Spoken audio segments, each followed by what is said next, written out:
Hello मेरे दोस्त। मैं एक बार फिर से आपके बीच में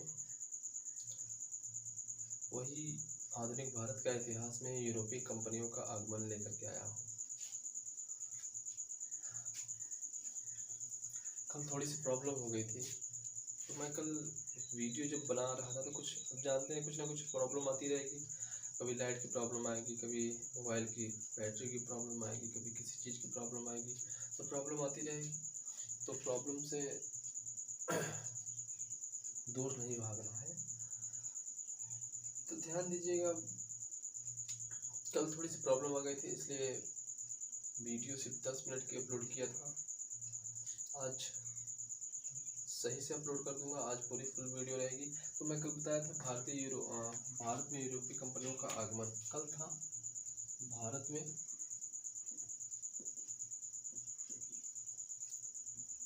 यूरोपीय कंपनियों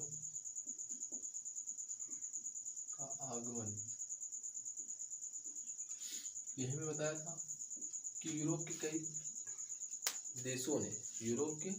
कई देशों ने भारत में आकर के अपनी कंपनियां को स्थापित कर रहे थे और वही व्यापार करना शुरू किए थे। तो मैं बताया था कि कुछ इसमें बातें बताया था कि वो 15वीं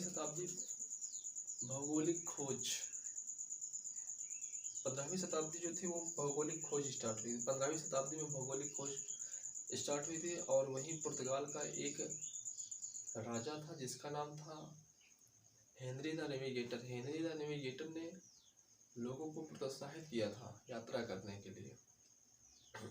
बोला था जाओ किसी अन्य देश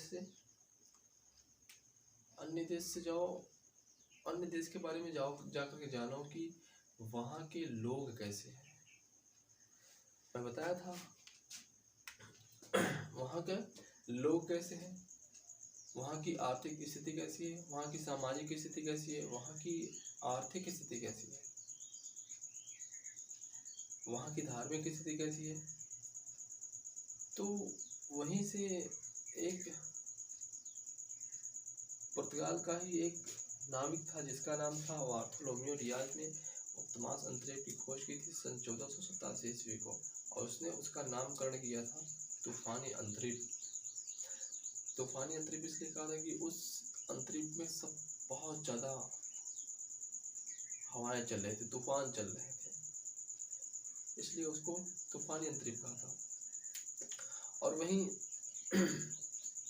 मैं बात किया था पुर्तगाल का ही नाविक था जिसका नाम था वास्को डी गामा ने अपनी यात्रा सन 1487 ईस्वी को प्रारंभ किया था और वह भारत में आने वाला पहला पुर्तगाली था।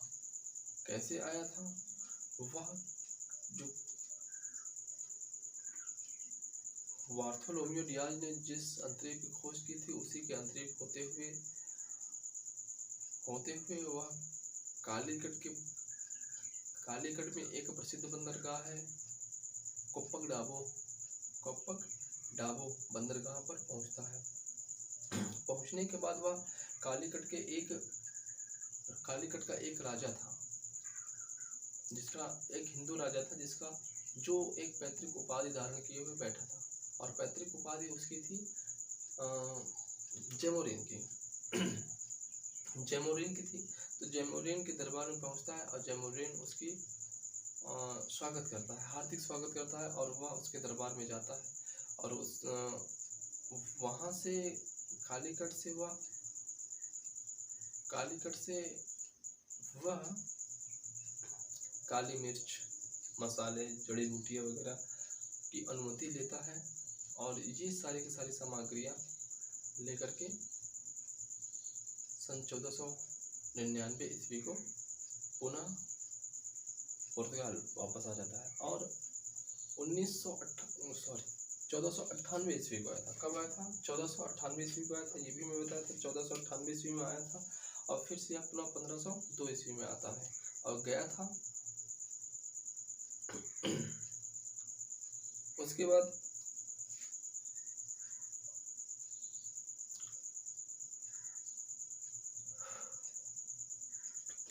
पुर्तगाल से आने वाला जो दूसरा नाविक था वो मैं बताया था, चलिए मैं यहाँ तक बता दिया था। उसके बाद की मैं कहानी चल रहा हूँ बताने, ध्यान से सुनिएगा। तो मैं बताया था कि स्पेन का निवासी था जिसका नाम था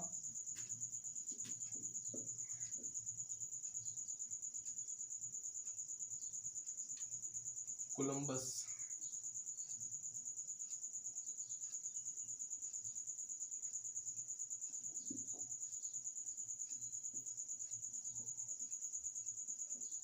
कोलंबस था और इस कोलंबस ने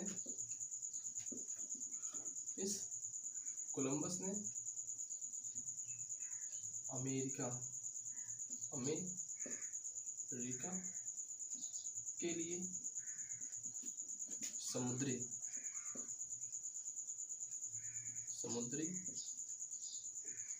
मार्ग की खोज की थी। तो अमेरिका के लिए समुद्री मार्ग की खोज किसने की थी? कोलंबस ने की थी। और कब किया था? तो सन 1492 ईस्वी को।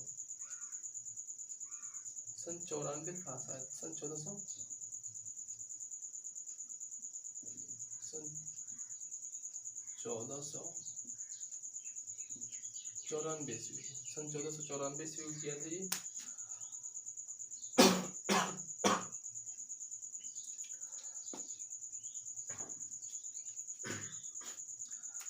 तो वहीं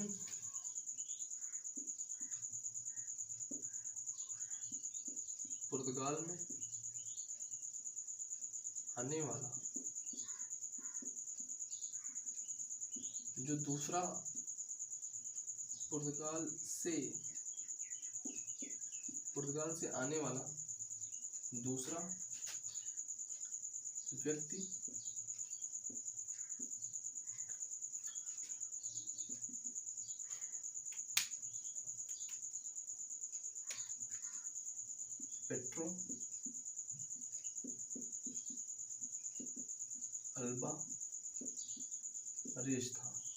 पेड्रो अल्वारेज था। वहीं पुर्तगाल से आने वाला दूसरा व्यक्ति कहाँ पर? भारत में। पुर्तगाल से आने वाला दूसरा व्यक्ति कहाँ पर? भारत में। कौन था? पेड्रो अल्वारेज था। अब ये लोग बहुत लालची किस्म के ऐसे थे कि ये जैसे कि वास्को डी गामा ने बताया था कि मुझको 60% का क्या हुआ था, 60 गुना का फायदा हुआ था यात्रा व्यय निकालने के पश्चात मुझे 60 गुना का तो ये पैसे के बहुत लालची थे। तो ये लोग अलग अलग तरीके से, वो गया उसको बताया, फिर से गया 4 ठो आए, फिर से गए 10 ठो आए, फिर 10 गया तो 20 आए, फिर ऐसे करते करते काफ़ी लोग आना शुरू कर दिए। तो वहीं पुर्तगालियों ने अपनी फैक्ट्री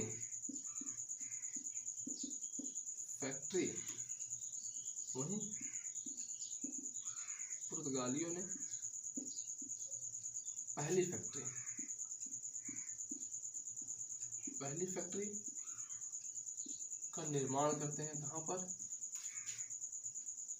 कोचीन में। तो पूछता है, ध्यान दीजिएगा, ये इम्पोर्टेंट है। ये कहता है कि पुर्तगालियों ने अपनी फैक्ट्री की स्थापना सर्वप्रथम कहाँ पर की थी? पुर्तगालियों ने अपनी पहली फैक्ट्री की स्थापना सर्वप्रथम कहाँ पर की थी? तो कोचीन में। और कब की थी? तो 1503 ईस्वी में। 1503 ईस्वी में। कब की थी? 1503 ईस्वी में। और वहीं 1505 ईस्वी में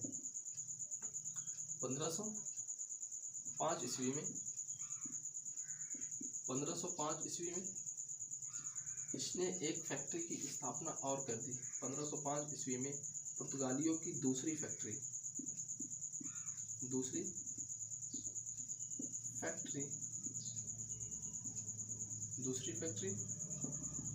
कहाँ पर बनी? कन्नूर में बनी। तो इम्पोर्टेंट ये है कि पहली फैक्ट्री का निर्माण पुर्तगालियों ने पहली फैक्ट्री का निर्माण कहाँ पर किया था? कोचीन में कब किया था? 1503 ईस्वी के। दूसरी फैक्ट्री का निर्माण कब किया था? 1505 ईस्वी में। कहाँ पर? कन्नौज में। कन्नौज में किया था। अब ये चीज़ें हो गई तो वहाँ से अब उन लोगों ने दिमाग ये लगाया कि क्यों ना वहाँ पर शासन किया जाए, क्यों ना वहाँ पर शासन किया जाए, वहाँ के राजाओं को समझा जाए, उनकी गतिविधियों को समझा जाए, उनके विचार को समझा जाए।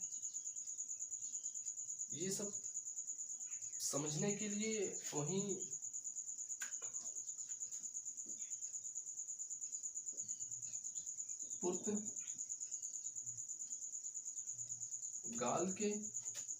पुर्तगाल का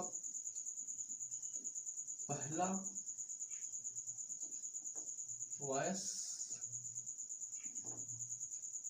राय, पुर्तगाल का पहला वायसराय कहाँ पर आता है? भारत के लिए आता है। और वह कौन था? अल्मीडा।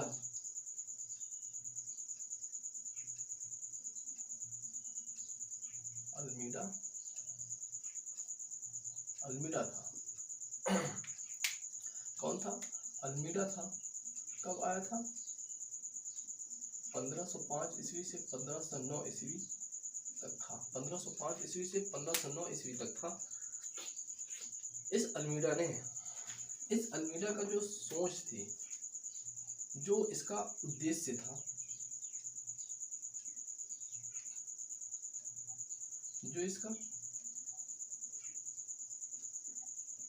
था, शांतिपूर्वक व्यापार करना। क्या करना? शांति पूर्वक व्यापार करना था।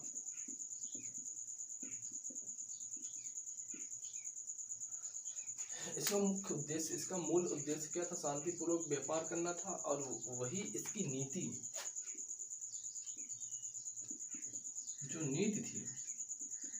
इसकी जो नीति थी वह थी, जो इसकी वह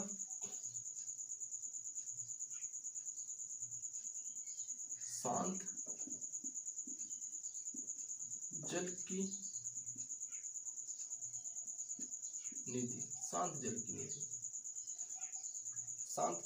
ब्लू वाटर पॉलिसी। इसी को हम कहते हैं ब्लू वाटर पॉलिसी।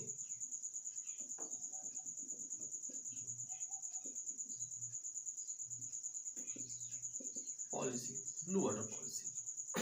तो ध्यान देना, अल्मीडा का जो नीति थी वो थी ब्लू वाटर पॉलिसी। बहुत पूछा जाता है, यही चीज इंपॉर्टेंट है। ब्लू वाटर पॉलिसी किसकी नीति है? तो अल्मीडा की नीति है। इसका उद्देश्य क्या था? शांतिपूर्वक व्यापार करना था। इसकी नीति, इसका उद्देश्य क्या था? इसका उद्देश्य जो था वो शांतिपूर्वक व्यापार करना था। वही नीति क्या थी? शांत जल की नीति। इंपॉर्टेंट है, ये पूछता है कि शांत जल की नीति अर्थात ब्लू वाटर पॉलिसी किसकी नीति थी? तो अल्मीडा की नीति थी। किसकी थी? फ्रांसिस्को डी अल्मीडा इसका पूरा फुल नेम है। और वहीं इसका 1508 ईस्वी को ये चाहता था कि हमारे साथ लड़ाई झगड़ा ना हो, लेकिन 1508 ईस्वी में इसी के साथ 1508 ईस्वी को इसका एक बहस होता है, इसका एक लड़ाई होती है संयुक्त मुस्लिम नौसेना के साथ। इसकी ये जो था अल्मीडा का एक युद्ध होता है। और ये युद्ध होता है किसके साथ? संयुक्त मुस्लिम नौसेना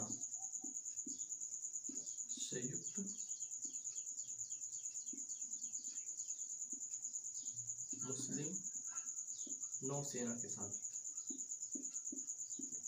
संयुक्त मुस्लिम नौसेना के साथ इसका युद्ध होता है और इस युद्ध में यह हार जाता है। इस युद्ध में जो अल्मीडा था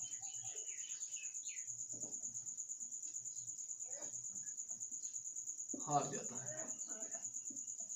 पुनः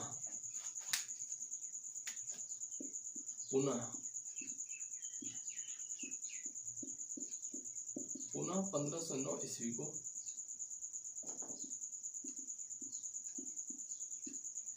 पुनः युद्ध करता है।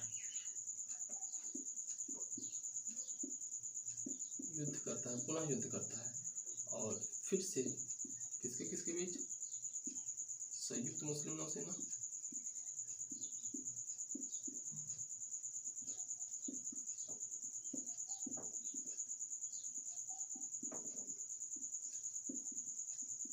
वही अल्मीड़ा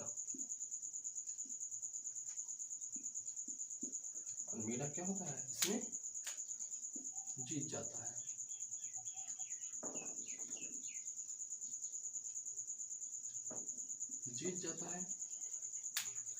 तो व्यापार के लिए जो हिंद महासागर था, तो मैं क्या बताया कि अल्मीड़ा का 1508 ईस्वी में युद्ध होता है। किसके बीच में? अल्मीड़ा और संयुक्त मुस्लिम नौसेना के बीच में युद्ध होता है और इस युद्ध में हार जाता है और पुनः 1509 ईस्वी में युद्ध की तैयारी करता है तो संयुक्त नौसेना को हरा देता है अल्मीड़ा। और वही जब संयुक्त नौसेना को हराया, जब संयुक्त मुस्लिम नौसेना को पराजित करता है अल्मीड़ा, तो जो हिंद महासागर था, जो इस एरिया का हिंद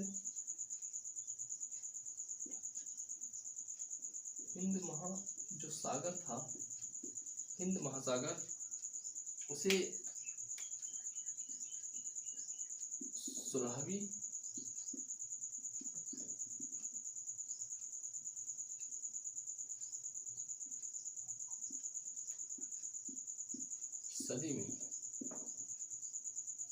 सदी में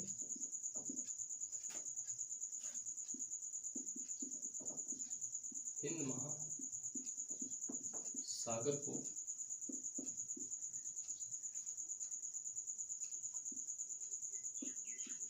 पोर्तुगीज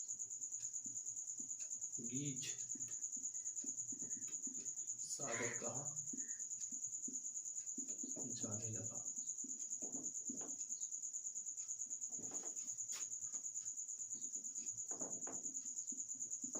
जाने लगा। ठीक है, समझ में आया?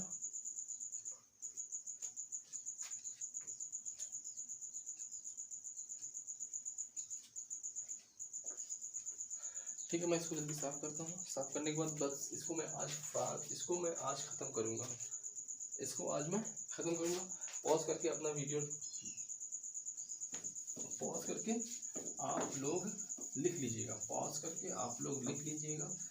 जो इम्पोर्टेंट है, जो इम्पोर्टेंट नहीं है, जो पहली बार पढ़ रहा है वो तो पूरा लिखेगा, और जो दूसरी तीसरी बार पढ़ रहा है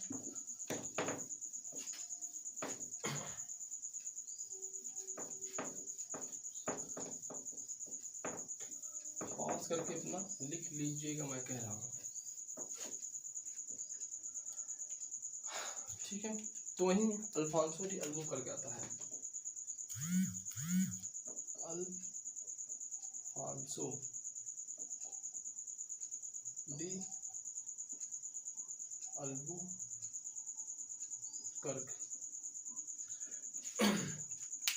अल्फांसो डी अल्बुकर्क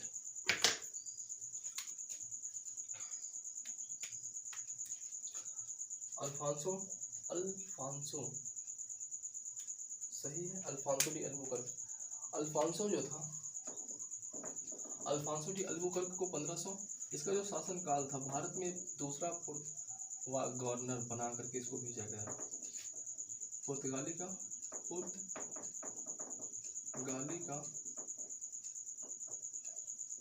दूसरा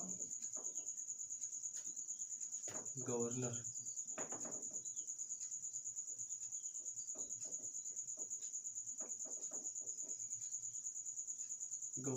जो भारत में आया। पुर्तगालियों का दूसरा गवर्नर जो भारत में आता है, जो भारत में आया, और इसे पुर्तगीज शक्ति का वास्तविक संस्थापक कहा जाता है। भारत में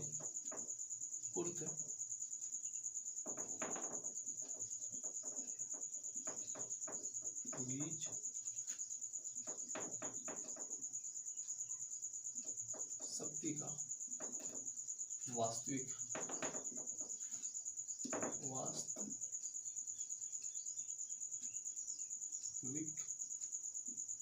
संस्थापक।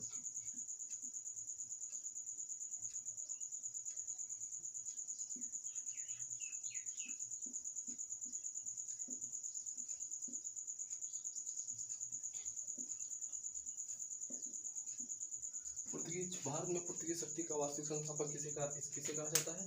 तो अल्फांसो डी अल्बुकर्क कब आता है? 1509 ईस्वी से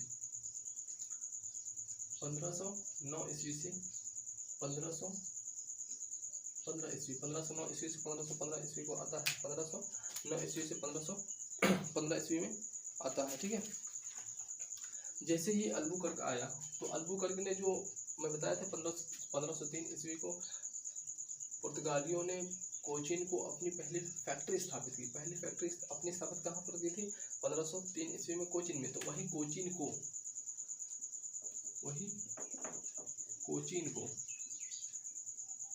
कोचीन को मुख्यालय बना दिया। पहली बात तो मुख्यालय, तो कोचीन को मुख्यालय बनाने वाला कौन था? पहला मुख्यालय कौन से थे? पहला मुख्यालय था। तो वही कोचीन को मुख्यालय बनाने वाला कौन था? तो अल्बुकर्क था। अल्बुकर्क का शासनकाल क्या था? 1509 ईस्वी से 1515 ईस्वी में। पुर्तगाली का दूसरा गवर्नर कौन था? अल्बुकर्क था। भारत में पुर्तगाली शक्ति का वास्तविक संस्थापक किसे कहा जाता है? तो अल्बुकर्क को। ये वही अल्बुकर्क है जो कृष्णदेवराय के शासनकाल में आता है। किसके शासनकाल में आता है?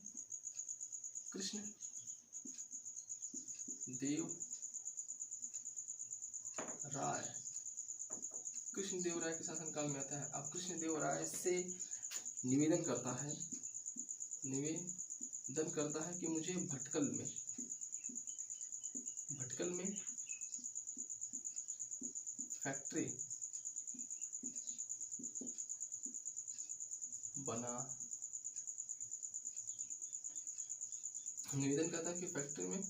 भटकल में मुझे फैक्ट्री बनाने की आज्ञा दी जाए। और ये लोग काफ़ी दिन से रहते हैं, ऐसी कोई बात नहीं है। काफ़ी दिन से रहते हैं तो इनको भटकल में कृष्णदेवराय कह भी देता है कि आप जा करके बना लीजिए। तो भटकल में अपना पहली फैक्ट्री ये जब आता है तो कृष्णदेवराय से निवेदन करता है कि भटकल में मुझे एक फैक्ट्री का निर्माण किया जाए और मतलब बनाया जाए। तो ये भटकल में अपना एक फैक्ट्री की स्थापना भी कर लेते हैं। वहीं अल्बुकर्क भारत में अस्थायी, ये बहुत खतरनाक था।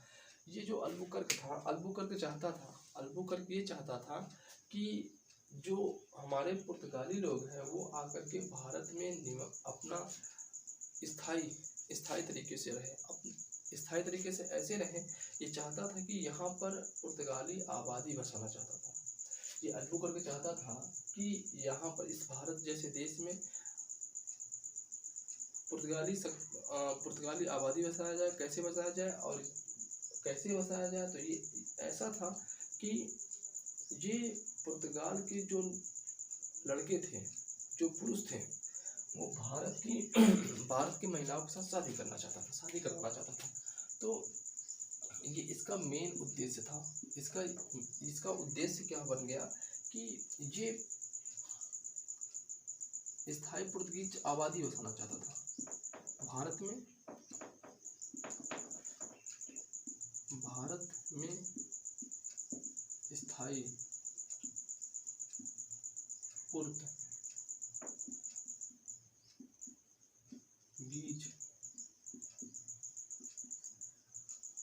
आबादी बसाना चाहता था। कैसे?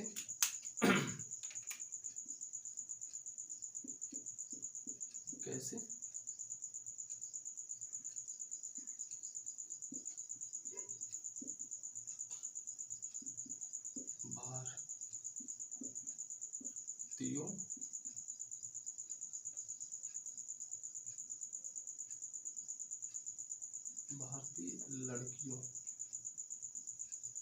लड़कियों से शादी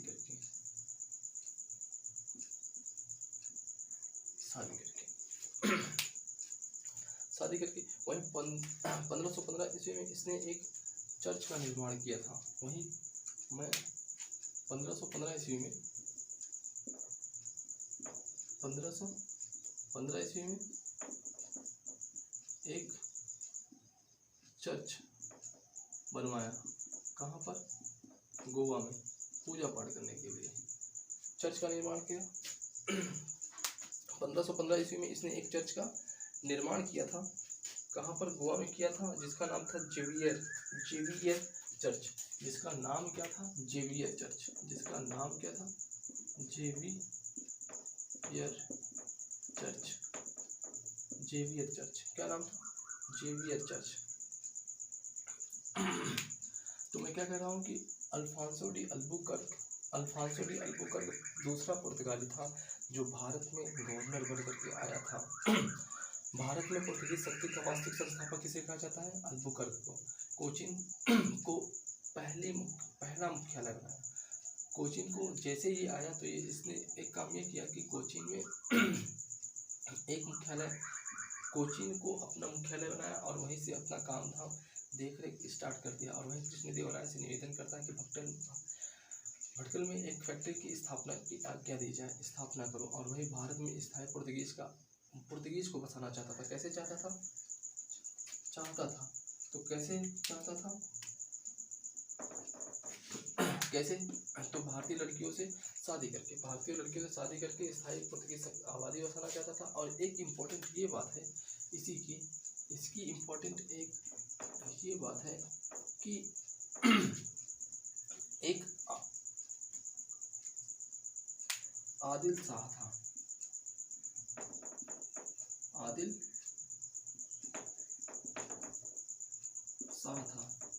आदिल शाह जो बीजापुर का सुल्तान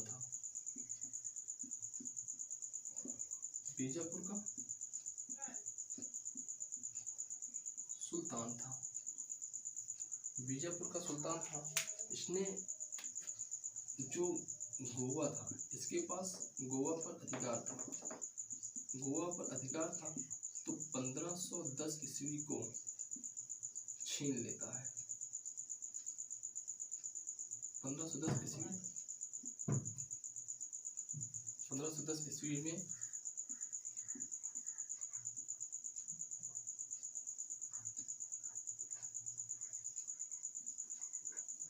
छीन लेता है।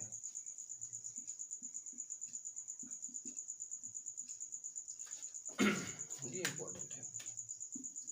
ये पूछता है कि आदिल शाह से, जो बीजापुर का सुल्तान था आदिल शाह से गोवा कब छीना गया? तो 1510 ईस्वी में छीन लिया गया। कौन छीना था? अल्फांसो डी अल्बुकर्क ने छीना था। ठीक है, आज के लिए इतना ही क्लास रहेगी। कल जब अगले मीटिंग अगर मैं क्लास लेना चाहूँगा 3 से 4 बजे वाली, चमका है यहाँ पर अगली क्लास।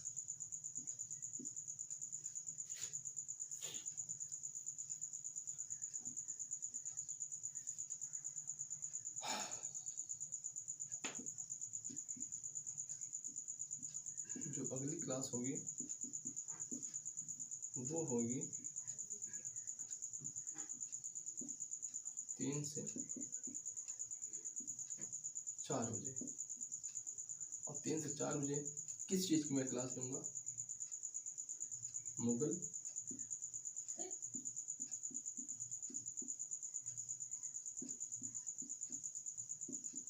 साम्राज्य से होने वाले